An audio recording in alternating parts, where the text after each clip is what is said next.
जय गुरु जी। शुक्राना गुरु जी। अनंतम अनंतम शुक्राना गुरुपा। गुरु जी के चरण कमलों में मेरा कोटि कोटि प्रणाम।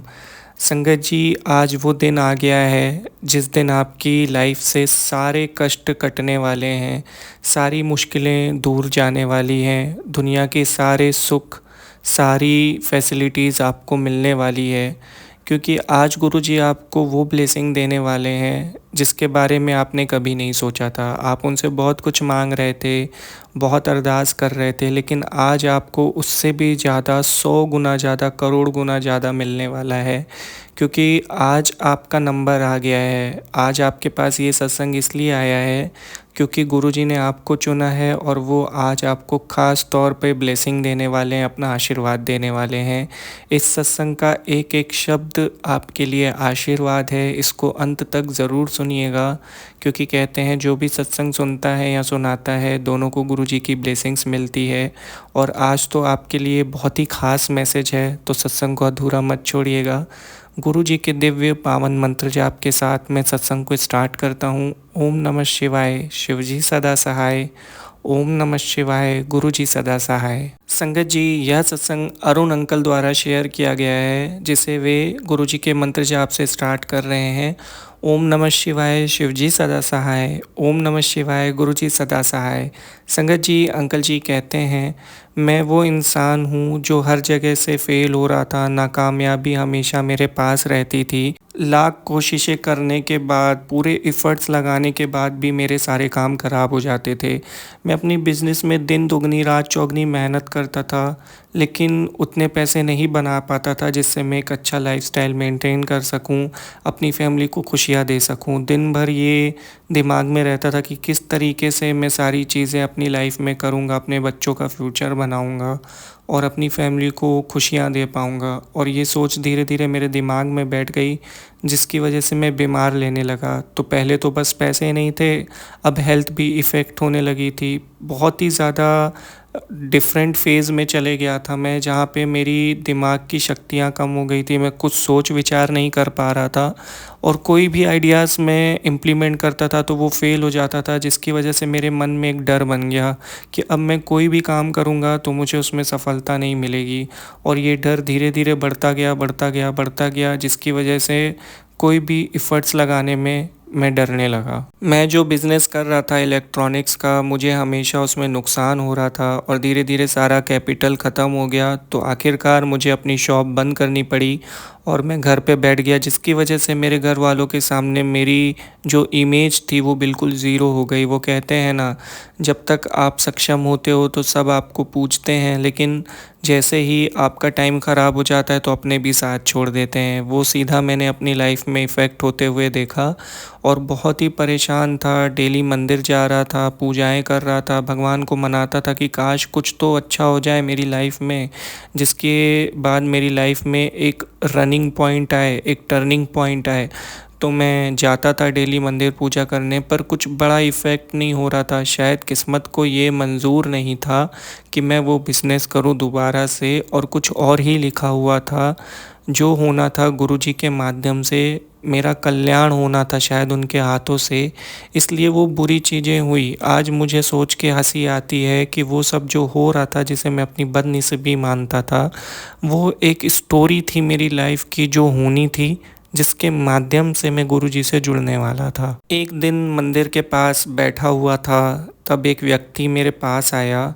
शायद गुरुजी ने ही उसे भेजा होगा, या शायद वो स्वयं ही गुरुजी थे जो मेरी हेल्प करने आए थे।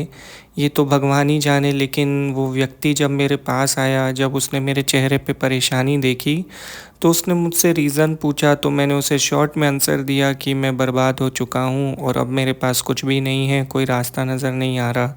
तो उसने मुझे गुरुजी के बारे में बताया और उसने मुझे बड़े मंदिर आने के लिए कहा, और कहा वहाँ जाकर तुम्हें तुम्हारी ज़िंदगी का रास्ता मिलेगा, तुम्हारी लाइफ में सब कुछ बेहतर होने लगेगा। एक बार तुम बड़े मंदिर बस जाओ और देखो फिर तुम्हारी ज़िंदगी में कैसे चमत्कार होते हैं। उस दिन मैं उसकी बातों को बहुत सीरियसली नहीं लिया और घर आ गया।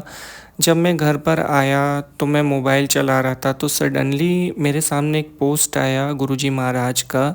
तब मुझे ये नहीं पता था कि वो व्यक्ति इन्हीं गुरुजी के बारे में बात कर रहे थे। लेकिन उस पोस्ट में बहुत ही पॉजिटिव मैसेज था कि आज से तेरी ज़िंदगी में एक नया चैप्टर शुरू होने वाला है। जो भी नाकामयाबी थी तेरी ज़िंदगी में अब वो चले जाएगी और बहुत सफलता मिलेगी तुझे, मेरा आशीर्वाद है। ऐसा ही कुछ मैसेज था, करेक्टली मुझे याद नहीं है क्योंकि कुछ दिन पहले की बात है, लेकिन डेफिनेटली मैसेज यही था। थोड़े बहुत वर्ड्स चेंज हो सकते हैं, उसके लिए गुरुजी के चरण छू के मैं माफ़ी मांगता हूँ अगर मैंने कोई गलत वर्ड भी कहा हो, क्योंकि उनकी एक एक शब्द, उनकी एक एक बात की बहुत बड़ी वैल्यू होती है। संगत जी, फिर जब वो पोस्ट मेरे पास आया तो मेरे चेहरे पे स्माइल आ गई और फिर मैंने स्क्रॉल करना बंद कर दिया। फिर कुछ दिनों के बाद यूट्यूब पे भी मुझे उनके सत्संग दिखने लगे, जैसे यूनिवर्स मुझे उनसे मिला रहा हो, गुरुजी मुझे अपने पास बुला रहे थे।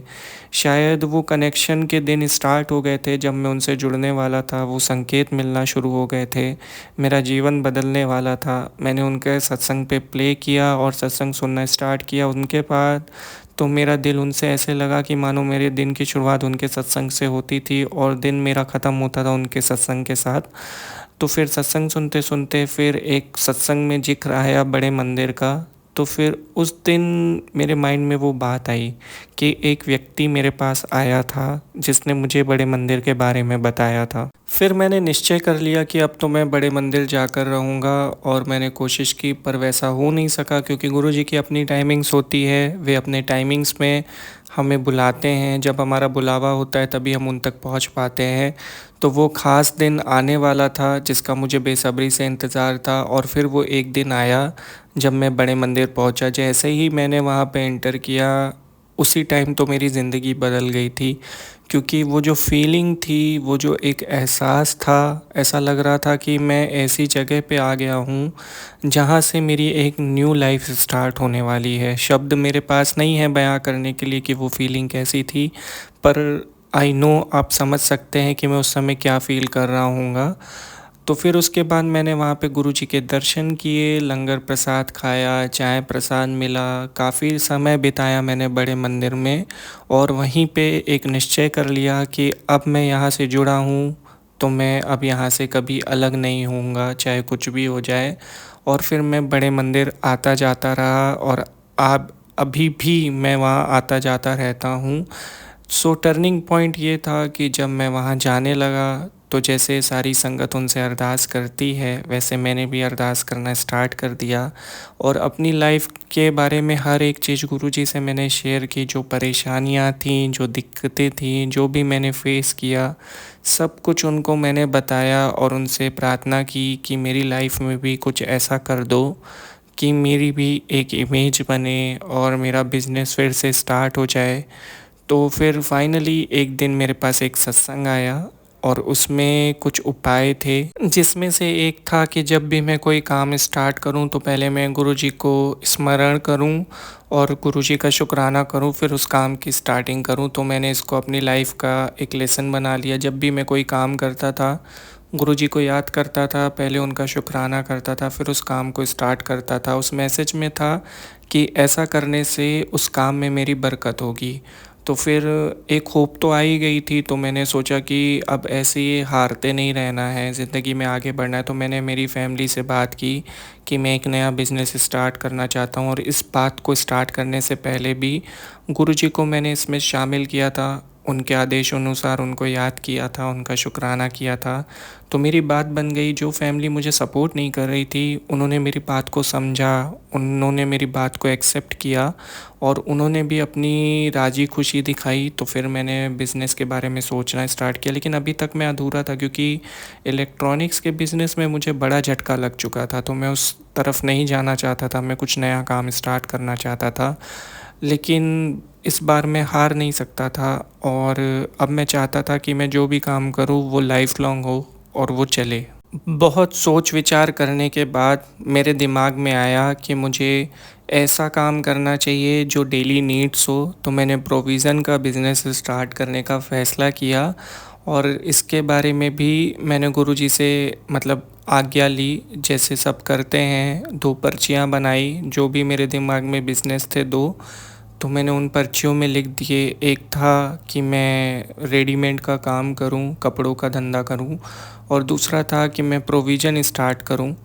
तो दोनों मैंने पर्ची बनाई और फिर गुरुजी से आज्ञा मांगी, मतलब उनसे बोला, मैंने प्रार्थना करी कि क्या मेरे लिए सही है।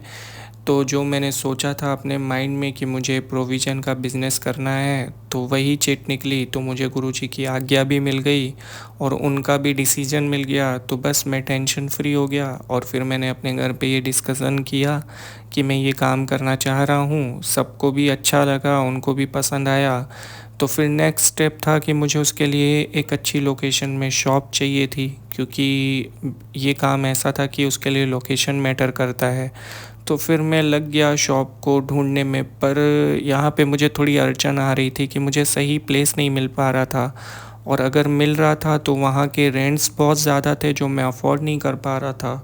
तो फिर मैं बड़े मंदिर गया और गुरुजी से मैंने प्रार्थना की कि ऐसी-ऐसी दिक्कत जा रही है, और फिर 2-3 दिन बाद एक ब्रोकर का कॉल आया और फिर मुझे जगह भी अच्छी मिली, रेंट भी अफोर्डेबल मिला।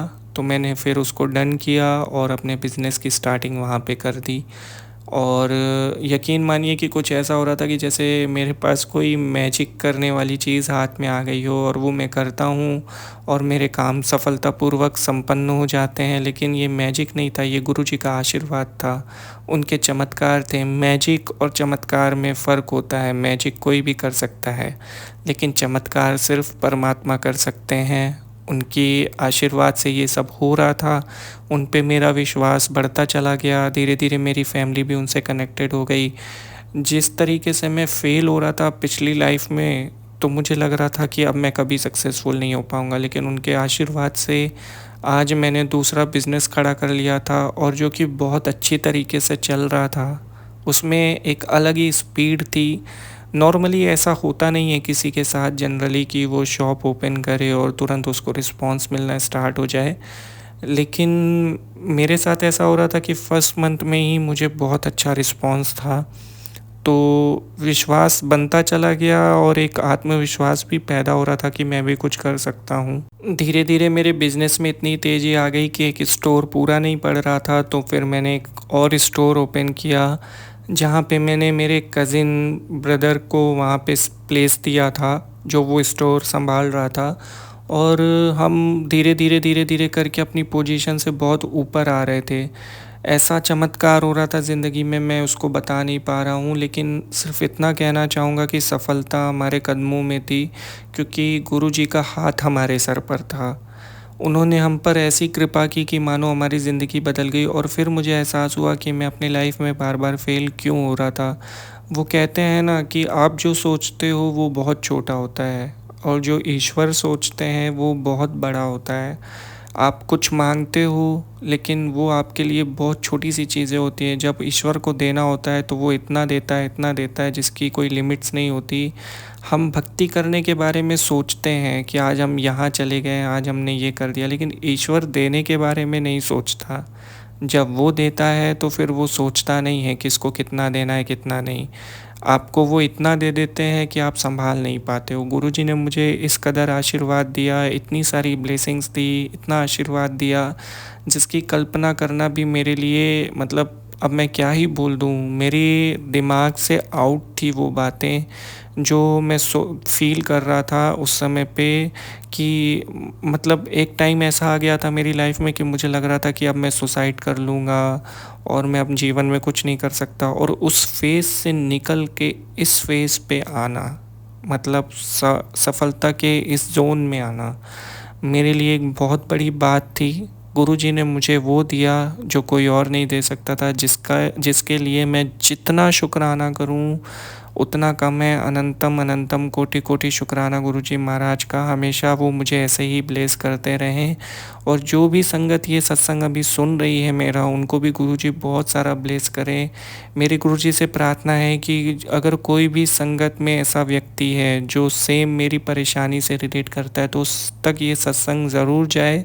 और संगत जी जो भी ये सत्संग सुन रही है, मेरी उनसे बहुत बड़ी प्रार्थना है कि आप ये सत्संग उन लोगों तक पहुँचाइए जिसको इसकी सबसे ज़्यादा ज़रूरत है, क्योंकि सत्संग की वैल्यू मुझे पता है। अगर मैं गुरुजी से नहीं जुड़ा होता, वो सत्संग मेरे पास नहीं आए होते, तो आज मैं इस पोजीशन पे नहीं होता। एक गुरुजी के सत्संग ने मेरा पूरा जीवन बदल दिया। क्या पता ये सत्संग किसी का जीवन बदल दे। गुरुजी का आशीर्वाद उसे प्राप्त हो जाए, उनकी संगत प्राप्त हो जाए, उनका दरबार में उनको प्रवेश मिल जाए। इससे बड़ी सेवा क्या हो सकती है अगर मैं कर सकूं तो। जय गुरुजी, शुक्राना गुरुजी। अगर मुझसे सत्संग सुनाते वक्त कोई भी तरह की गलती हुई है, संगत परिवार से मैं माफ़ी चाहूँगा उसके लिए। अब मैं गुरुजी के पावन मंत्र जाप करके अपने सत्संग को यहीं विराम देता हूँ। ओम नमः शिवाय, शिवजी सदा सहाय। ओम नमः शिवाय, गुरुजी सदा सहाय। सब पर अपनी मेहर बनाए रखना मेरे प्यारे गुरुजी। सबको ऐसे ही आशीर्वाद देते रहना, सबका भला करना। जय गुरुजी, शुक्राना गुरुजी। अंकल जी, इतना पावरफुल, इतना ब्लेसफुल सत्संग आपने गुरुजी की संगत जी के साथ शेयर किया है, उसके लिए आपका बहुत बहुत शुक्रिया। गुरुजी से मेरी प्रार्थना है कि वो हमेशा आप पर अपनी कृपा बनाए रखें, आपके परिवार पर अपनी कृपा बनाए रखें। संगत जी, बहुत ही महत्वपूर्ण होते हैं गुरुजी के सत्संग, जो हमारे पास आते हैं और हमारी ज़िंदगी बदल देते हैं। वो व्यक्ति भाग्यशाली है जो गुरुजी की संगत है। वो व्यक्ति भाग्यशाली है जो गुरुजी को सुन रहा है। वो व्यक्ति भाग्यशाली है जिसके पास गुरुजी के सत्संग आ रहे हैं। ब्लेसिंग्स को कभी मिस मत करिए, ज़्यादा से ज़्यादा शेयर करिए। ये कलयुग है जिसमें हमें परमात्मा ने अपने दर्शन दिए हैं, अपना साथ दिया है और हमें बख्शा है, हमारे बुरे कर्मों को काटा है। तो गुरुजी का उसके लिए अनंतम अनंतम अनंतम कोटि कोटि शुक्राना। संगत जी, यदि आप भी अपना सत्संग शेयर करना चाहते हैं, डिस्क्रिप्शन में मेल आईडी है, वहाँ लिखकर भेज दीजिए। मैं उसे गुरुजी के चैनल पे ज़रूर शेयर करूँगा। और ऐसे ही गुरुजी के प्यारे प्यारे सत्संग सुनने के लिए गुरुजी के चैनल को सब्सक्राइब करके बेल आइकन नोटिफिकेशन ऑन कर दीजिए, ताकि आपको अपडेट्स मिलते रहें। जय गुरुजी, शुक्राना गुरुजी।